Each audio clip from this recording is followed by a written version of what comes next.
नमस्कार दोस्तों, स्वागत है आप सभी का यूपी जीके स्पेशल की एक और इम्पोर्टेंट वीडियो में। आज का टॉपिक है पर्यटन, खनिज एवं ऊर्जा संसाधन।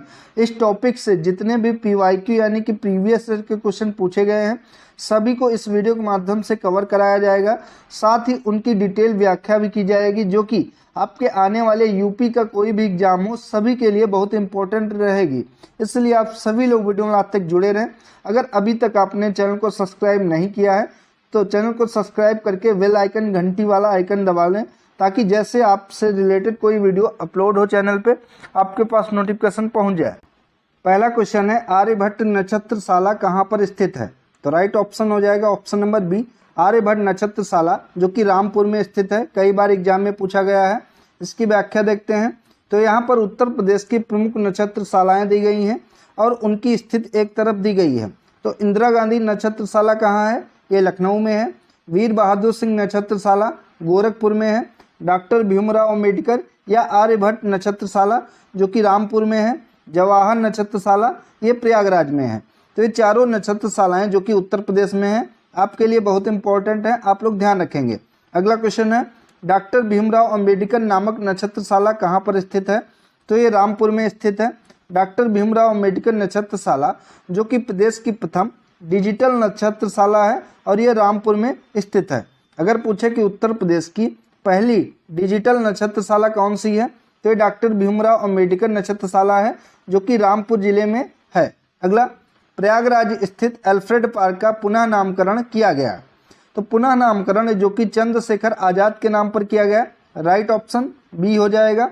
प्रयागराज में स्थित अल्फ्रेड पार्क का पुनः नामकरण जो कि शहीद चंद्रशेखर आजाद के नाम पर किया गया। अगला, ब्रांड उत्तर प्रदेश सृजन के लिए उत्तर प्रदेश पर्यटन द्वारा किस उपगम को अपनाया गया? ऊपर से नीचे की ओर उपगम या नीचे से ऊपर की ओर उपागम, सांस्कृतिक उपागम या समग्रता उपागम? तो ये समग्रता उपागम अपनाया गया। राइट ऑप्शन डी इसका हो जाएगा। ब्रांड उत्तर प्रदेश सृजन के लिए उत्तर प्रदेश पर्यटन द्वारा समग्रता उपागम को अपनाया गया। उत्तर प्रदेश सरकार ने पर्यटन की संभावनाओं को देखते हुए उत्तर प्रदेश पर्यटन नीति जारी करके समग्रता उपागम को अपनाया गया है। अगला, उत्तर प्रदेश में पर्यटन विकास निगम की स्थापना कब की गई थी? तो सही जवाब है ऑप्शन नंबर बी, 1974 में उत्तर प्रदेश में पर्यटन विकास निगम की स्थापना की गई थी। पर्यटन के विकास से संबंधित योजनाओं के निर्धारण के लिए वर्ष 1972 में उत्तर प्रदेश पर्यटन निदेशालय का गठन किया गया तथा बाद में पर्यटन से संबंधित वाणिज्यिक गतिविधियों की देखभाल व क्रियान्वयन के लिए वर्ष 1974 में उत्तर प्रदेश राज्य पर्यटन विकास निगम की स्थापना की गई। ध्यान रखेंगे। अगला, निम्नलिखित में से कौन उत्तर प्रदेश में बौद्ध परिपथ का भाग नहीं है? कपिलवस्तु, कुशीनगर, संकिसा या श्रावस्ती? तो यहाँ पर कुछ डाउट है इस क्वेश्चन में, इसकी व्याख्या देखते हैं। प्रश्न में दिए गए उपयुक्त सभी विकल्प जो कि बौद्ध परिपथ का भाग है, बौद्ध परिपथ के अंतर्गत कपिलवस्तु, कुशीनगर, कौशाम्बी, श्रावस्ती, सारनाथ तथा संकिसा को शामिल किया जाता है। लेकिन इसमें पूछा है क्वेश्चन में कि कौन बौद्ध परिपथ में शामिल नहीं है यानी कि भाग नहीं है। तो चारों शामिल हैं, इसलिए इसका कोई भी ऑप्शन सही नहीं होगा। ठीक है। अगला, उत्तर प्रदेश में स्थित काशी एक प्रसिद्ध भारतीय तीर्थ केंद्र है। यह निम्नलिखित में से किस नदी के तट पर स्थित है? तो काशी, बनारस या वाराणसी जो कि गंगा नदी के तट पर स्थित है। राइट ऑप्शन डी हो जाएगा। उत्तर प्रदेश में स्थित काशी एक प्रसिद्ध तीर्थ केंद्र है जो गंगा नदी के बाएं तट पर स्थित है। ये भी क्वेश्चन कई बार एग्जाम में देखने को मिलता है कि शहरों के नाम दे देता है कि बताइए इनमें से कौन सा शहर जो कि गंगा नदी के बाएं तट पर स्थित है? तो राइट ऑप्शन हो जाएगा वाराणसी। यह भारत का सबसे प्राचीन बसा शहर है। इसे जैन धर्म और बौद्ध धर्म का पवित्र स्थान भी माना जाता है। इसको घाटों के शहर से भी नाम जाना जाता है। घाटों का शहर जो कि बनारस है। शिक्षा के क्षेत्रों में भी बनारस, हिंदू विश्वविद्यालय, संपूर्णानंद संस्कृत विश्वविद्यालय महत्वपूर्ण स्थान रखते हैं।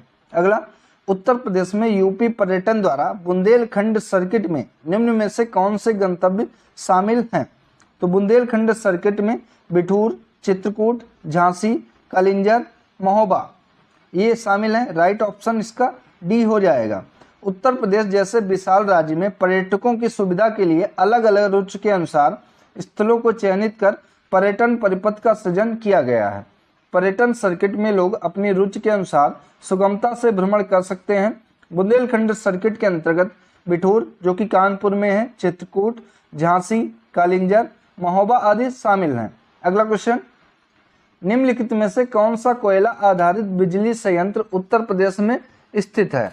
तो ये दोस्तों खनिज एवं ऊर्जा संसाधन के क्वेश्चन है, अभी तक पर्यटन के किए जा रहे थे। तो इनमें से कौन सा कोयला आधारित बिजली संयंत्र जो कि उत्तर प्रदेश में स्थित है? तो उत्तर प्रदेश में दादरी व सिंगरौली स्थित है, ठीक है, जो कि बिजली आधारित संयंत्र है। तो राइट ऑप्शन बी हो जाएगा 2 और 3। उत्तर प्रदेश में कोयला आधारित बिजली संयंत्रों की संख्या 6 है, जो क्रमशः सिंगरौली है, दादरी, रिहंद, फिरोज गांधी, ऊंचाहार, टांडा, मेजा है। और आगे बात करें तो दारलीपल्ली जो कि उड़ीसा की है, सिंगरौली सोनभद्र में है, दादरी गौतम बुद्ध नगर में है, रिहंद सोनभद्र में है, फिरोज गांधी ऊंचाहार जो कि रायबरेली जिले में है, टांडा अम्बेडकर नगर में है, विंध्याचल जो कि मध्य प्रदेश में है। ये ध्यान रखेंगे। अगला क्वेश्चन है, सूची 1 को सूची 2 से सुमेलित कर सही उत्तर नीचे दिए गए कूट से चुनिए। एक तरफ क्षेत्र दिए गए हैं और एक तरफ खनिज दिए गए हैं।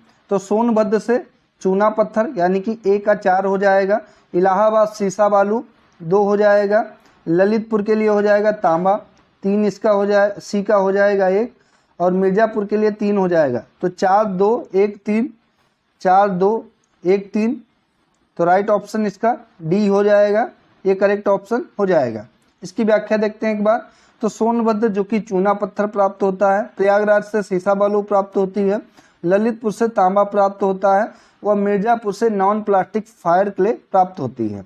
अगला, उत्तर प्रदेश में कोयले के भंडार पाए जाते हैं। तो उत्तर प्रदेश में कोयले के भंडार जो कि सिंगरौली क्षेत्र में पाए जाते हैं, राइट ऑप्शन बी हो जाएगा। सोनभद्र के सिंगरौली क्षेत्र में कोयले के भंडार पाए जाते हैं। कोयले के प्रमाणित भंडार की दृष्टि से उत्तर प्रदेश का देश में 9वां स्थान है। सिंगरौली कोयला क्षेत्र सोन नदी घाटी कोयला क्षेत्र के अंतर्गत आता है।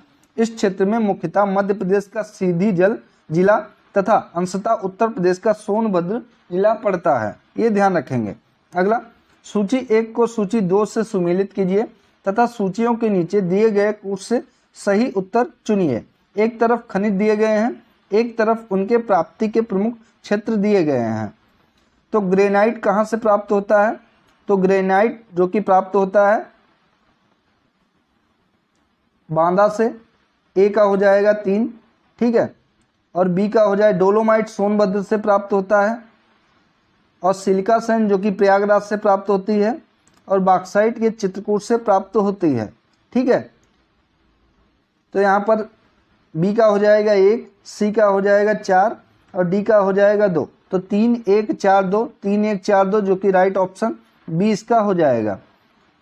ग्रेनाइट बांदा से प्राप्त होती है, डोलोमाइट सोनभद्र से प्राप्त होती है, सिलिका सैंड प्रयागराज से, बॉक्साइट चित्रकूट से प्राप्त होती है।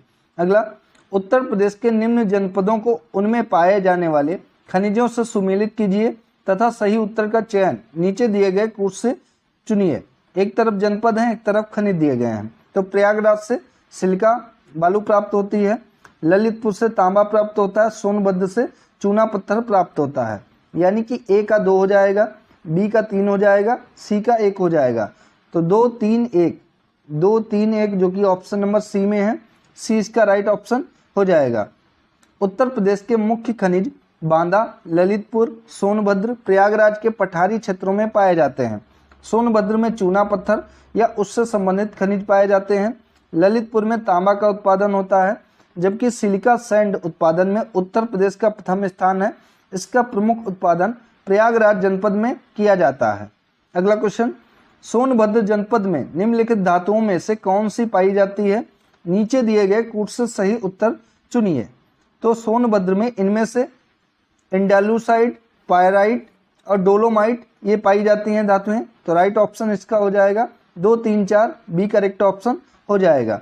भारत के कुल खनिज उत्पादन का 3.7% हिस्सा जो कि उत्तर प्रदेश करता है। सोनभद्र जनपद में इंडालुसाइड्स, पायराइट्स, डोलोमाइट एवं मिर्जापुर में संगमरमर, चूना पत्थर तथा ललितपुर में यूरेनियम, रॉक फॉस्फेट, तांबा, डैशपोर प्लेटिनियम पैलेडियम, ग्रेनाइट आदि खनिज पाए जाते हैं, ये ध्यान रखेंगे। उत्तर प्रदेश के किस जिले में यूरेनियम पाया जाता है? तो राइट ऑप्शन हो जाएगा ऑप्शन नंबर सी, ललितपुर में यूरेनियम पाया जाता है। यूरेनियम प्रकृति में पाए जाने वाले सभी तत्वों में सबसे भारी तत्व होता है, जो उत्तर प्रदेश के ललितपुर जिले में पाया जाता है। इसकी खोज 1789 ईस्वी में क्लाप्रोट द्वारा पिंच ब्लेड नामक अयस्क से की गई थी। 1896 ईस्वी में हेनरी बेकरेल ने इस तत्व में रेडियो एक्टिविता की खोज की थी, ये भी ध्यान रखेंगे। अगला, उत्तर प्रदेश में पाए जाने वाले प्रमुख खनिज कौन कौन से हैं? तो लाइमस्टोन तथा डोलोमाइट जो कि उत्तर प्रदेश में प्रमुखता से पाए जाते हैं, राइट ऑप्शन बी हो जाएगा। उत्तर प्रदेश में पाए जाने वाले प्रमुख खनिज bauxite, diaspore, limestone, dolomite, gypsum, चूना पत्थर, मैग्नेसाइट, ओकर गेरू, फास्फोराइट या फायरोफाइलाइट या सिलिका सैंड व कोयला आदि पाए जाते हैं। ये सभी तत्व आप लोग ध्यान रखेंगे खनिज, इनसे अक्सर एग्जाम में क्वेश्चन पूछे जाते हैं। ग्रेनाइट पट्टियां तथा स्लेट बनाए जाते हैं ललितपुर में, झांसी में, चुनार में या चुर्क में। तो ग्रेनाइट पट्टियां तथा स्लेट जो कि ललितपुर जिले में बनाए जाते हैं, राइट ऑप्शन ए हो जाएगा। ठीक है। अगला, उत्तर प्रदेश में परमाणु ऊर्जा केंद्र कहाँ स्थापित है? कई बार एग्जाम में पूछा गया है, बहुत इंपॉर्टेंट क्वेश्चन है सभी एग्जाम के लिए। तो उत्तर प्रदेश में परमाणु ऊर्जा केंद्र जो कि नरौरा में स्थित है, और नरौरा जो कि बुलंदशहर में स्थित है। उत्तर प्रदेश के बुलंदशहर में नरौरा स्थित है, यहीं पर उत्तर प्रदेश का परमाणु ऊर्जा केंद्र स्थापित है। ठीक है। नरौरा परमाणु शक्ति परियोजना उत्तर प्रदेश के बुलंदशहर जिले के नरौरा नामक स्थान पर गंगा के निकट स्वदेशी डिजाइन, उन्नत दबाव युक्त तथा भारी जल आधारित 440 मेगावाट क्षमता वाले 2 रिएक्टर वर्ष 1991-92 से कार्यरत हैं, ये ध्यान रखेंगे। रामपुरा जो भारत में प्रथम गांव अपना सौर ऊर्जा प्लांट लगाने वाला बना है, वह कहाँ स्थित है? तो ये उत्तर प्रदेश में स्थित है रामपुरा गांव। रामपुरा जो कि भारत में प्रथम गांव है जिसका अपना सौर ऊर्जा प्लांट है, वह उत्तर प्रदेश के बुंदेलखंड क्षेत्र में स्थित है। यहाँ पर नॉर्वे की सहायता से 31.5 लाख रुपए से 8.7 किलोवाट का पावर प्लांट लगाया गया है, जिसमें 69 ग्रामीण क्षेत्र के घरों को बिजली सप्लाई की जाती है। अगला क्वेश्चन, सूची 1 को सूची 2 से सुमेलित करना है। एक तरफ नाभिकीय शक्ति केंद्र दिए गए हैं, एक तरफ राज्य दिए गए हैं। तो कोटा जो कि राजस्थान में है, ए का 4 हो जाएगा। तारापुर महाराष्ट्र में है, बी का हो जाएगा 3। काकरापार जो कि गुजरात में है, और नरौरा उत्तर प्रदेश के बुलंदशहर में है, तो 1। तो 4 3 2 1, 4 3 2 1 जो कि राइट ऑप्शन बी है, इसका करेक्ट ऑप्शन हो जाएगा। कोटा रावत भाटा नाभिकीय संयंत्र राजस्थान में है, तारापुर नाभिकीय संयंत्र महाराष्ट्र में है, काकरापार नाभिकीय संयंत्र गुजरात में है, नरौरा नाभिकीय संयंत्र उत्तर प्रदेश में है, कैगा नाभिकीय संयंत्र जो कि कर्नाटक में है। आगे एक तरफ राज्य दिए गए हैं, एक तरफ अणु शक्ति केंद्र दिए गए हैं। तो गुजरात का कौन सा है? तो गुजरात का जो कि काकरापार है, तो ए का हो जाएगा 2। राजस्थान में कौन सा है? तो राजस्थान में है। कर्नाटक का कौन सा है? तो कर्नाटक का कैगा है, बी का हो जाएगा 4। राजस्थान में कौन सा है? तो राजस्थान में है रावत भाटा, 3 हो जाएगा। और उत्तर प्रदेश तो 2 4 3 1, तो 2 4 3 1, 2 4 3 1 जो कि राइट ऑप्शन सी इसका हो जाएगा। उत्तर प्रदेश में पहला तैरता सौर ऊर्जा संयंत्र निम्नलिखित में से किस बांध पर बना है? तो ये रिहंद बांध पर बना है, राइट ऑप्शन डी हो जाएगा। व्याख्या देखते हैं इसकी। तो सोनभद्र जिले में स्थित गोविंद बल्लभ पंत सागर या रिहंद बांध पर देश का सबसे बड़ा और उत्तर प्रदेश का पहला तैरता हुआ सौर ऊर्जा संयंत्र बना है। यह सोलर प्लांट 150 मेगावाट क्षमता का है। ये इंपॉर्टेंट है, सभी पॉइंट आप लोग ध्यान रखेंगे। राष्ट्रीय चैम्बर ऑफ उद्योग एवं वाणिज्य उत्तर प्रदेश में कहाँ पर स्थित है? तो उत्तर प्रदेश के आगरा जिले में स्थित है, राइट ऑप्शन सी हो जाएगा। इसकी स्थापना 1949 में की गई थी। उत्तर प्रदेश के किस शहर को सिरेमिक सिटी कहा जाता है? तो सिरेमिक सिटी जो कि उत्तर प्रदेश के खुर्जा को कहा जाता है, राइट ऑप्शन डी इसका हो जाएगा। खुर्जा की बात करें तो भारत के उत्तर प्रदेश राज्य के बुलंदशहर जिले में स्थित है। खुर्जा को सिरेमिक सिटी के नाम से भी जाना जाता है। प्रयागराज इलाहाबाद की बात करें तो यह प्राचीन नगर गंगा और यमुना के संगम के लिए प्रसिद्ध है। लखनऊ इसे नवाबों का शहर कहा जाता है। मुंबई इसे सपनों का शहर कहा जाता है। और आगरा यमुना नदी के तट पर स्थित आगरा शहर ऐतिहासिक स्मारकों के लिए प्रसिद्ध है, जिसे सिटी ऑफ ताज के नाम से भी जाना जाता है। निम्नलिखित में से कौन सा नाभिकीय शक्ति संयंत्र उत्तर प्रदेश में स्थित है? तो नरौरा इनमें से उत्तर प्रदेश में जो कि नाभिकीय संयंत्र स्थित है, ये बुलंदशहर में है। राइट ऑप्शन बी हो जाएगा।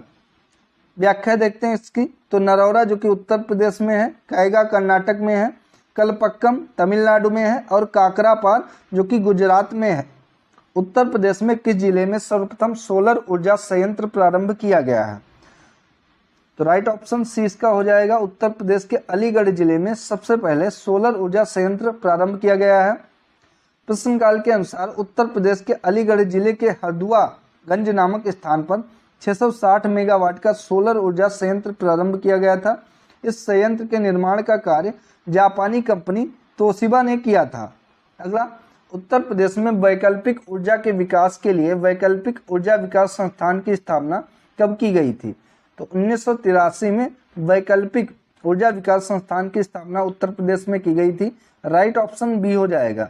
उत्तर प्रदेश के ऊर्जा स्रोत विभाग के अधीन एक स्वायत्त शासित संस्था के रूप में वैकल्पिक ऊर्जा विकास संस्थान की स्थापना 1983 में की गई थी। इस संस्थान द्वारा वैकल्पिक ऊर्जा के विभिन्न कार्यक्रमों तथा solar cooker, solar water heater, solar प्रकाश यंत्र, सोलर पावर पेसिंग आदि अपारंपरिक ऊर्जा के दोहन हेतु उपयुक्त तकनीकों के विकास एवं प्रसार के लिए विभिन्न योजनाओं को क्रियान्वित किया जा रहा है। अगला क्वेश्चन, उत्तर प्रदेश में वह कौन सा एकमात्र क्षेत्र है जहां तांबा पाया जाता है? तो उत्तर प्रदेश का ललितपुर जिला एकमात्र ऐसा क्षेत्र है जहां पर तांबा पाया जाता है। राइट ऑप्शन सी इसका हो जाएगा। तांबा तो उत्तर प्रदेश के ललितपुर जिले के सोनराई यानी कि तराई क्षेत्र में पाया जाता है।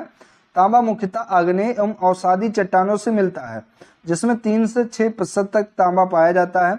ललितपुर जिले में ही यूरेनियम के सीमित भंडारों की भी खोज की गई है, ये भी पॉइंट ध्यान रखेंगे। अगला, मथुरा, डिगबोई और पानीपत में परिष्करणशालाएं किसके द्वारा स्थापित की गई हैं? तो ये सभी परिष्करणशालाएं यानी कि तेल शोधन जो भी कारखाने हैं, ये सभी इंडियन ऑयल कॉरपोरेशन लिमिटेड के द्वारा स्थापित किए गए हैं। इसकी व्याख्या देखते हैं। तो मथुरा, डिगबोई और पानीपत में परिष्करणशालाएं इंडियन ऑयल कॉरपोरेशन लिमिटेड के द्वारा स्थापित की गई हैं। अगला क्वेश्चन, बेरालाइट तथा इंडालुसाइट उत्तर प्रदेश के किस जिले में पाए जाते हैं? तो राइट ऑप्शन सी हो जाएगा। ये सोनभद्र में पाए जाते हैं और ललितपुर में, जो कि तांबे के लिए प्रसिद्ध है, ललितपुर में तांबा पाया जाता है। इलाहाबाद में क्या पाया जाता है? तो यहाँ पर सिलिका बालू पाई जाती है या सिलिका सैंड पाई जाती है। इसकी व्याख्या देखते हैं। तो उत्तर प्रदेश खनिज संपदा में धनी राज्य है। यहाँ विंध्य क्षेत्र की पर्वत श्रृंखला, बुंदेलखंडी क्षेत्रों, हिमालय श्रेणी के निचले क्षेत्रों तथा नदी घाटियों में विभिन्न प्रकार के खनिज पाए जाते हैं। उत्तर प्रदेश में पाए जाने वाले कुछ खनिज व उनके प्राप्ति स्थान निम्नलिखित हैं। दोस्तों, ये व्याख्या आपके लिए बहुत इंपॉर्टेंट है, इसको जरूर एक बार फिर से रिवाइज कर लीजिएगा ताकि आप एग्जाम में क्वेश्चन आए तो उसको अटेम्प्ट कर पाएं। ठीक है। सोनभद्र से क्या प्राप्त होता है? तो सोनभद्र से डोलोमाइट, वेराइट, इंडालुसाइट और पाइराइट्स ये पाए जाते हैं खनिज। मिर्जापुर से हीरा, इंडालुसाइट, कैल्साइट, सैंडस्टोन और संगमरमर जो कि मिर्जापुर से पाए जाते हैं। बांदा से कौन कौन से खनिज पाए जाते हैं? तो चाइना क्ले, गेरू, डोलोमाइट, पोटास और हीरा जो कि बांदा जिले से पाए जाते हैं।